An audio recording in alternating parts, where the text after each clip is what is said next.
Well, Nikki, we've had some bad news this morning from Ryanair, the budget airline. What's going wrong there? It's the second profit warning in about 2 months. It guided down in September. Now it's reduced the guidance further. This is for the 2013-14 profits. Its full year ends in June.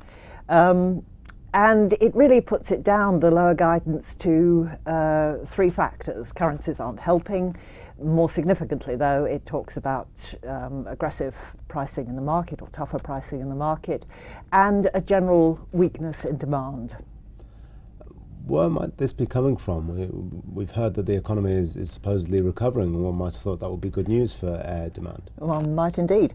And what's more strange, perhaps, is that the European airline industry got through the recession, or has to date, really relatively well. It's had good capacity discipline. The big flag carriers have been cutting back, and prices have stayed relatively firm, which was a pleasant surprise for everyone now, just as things seem to be looking a little better.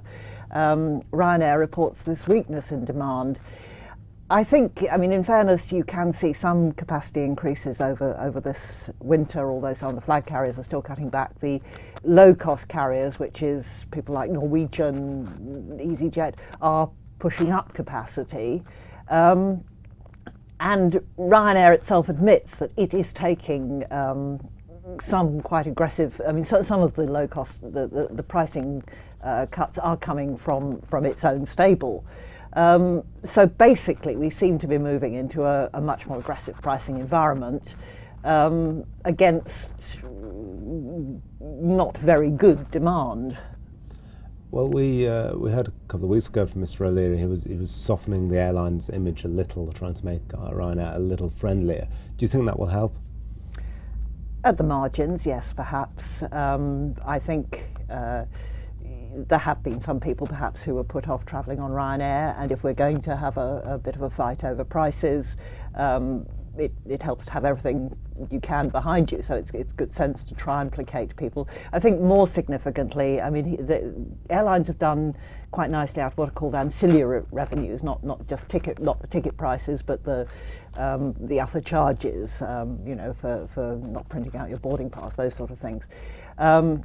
Now, Ryanair is moving from open seating to allocated seating, and basically you're going to have to pay if you want to choose your own seat to a greater extent, and that, I think, will offset what the airline seems to think will become a flatter trend for ancillary revenues. So some of these changes are a little more subtle than you might first think.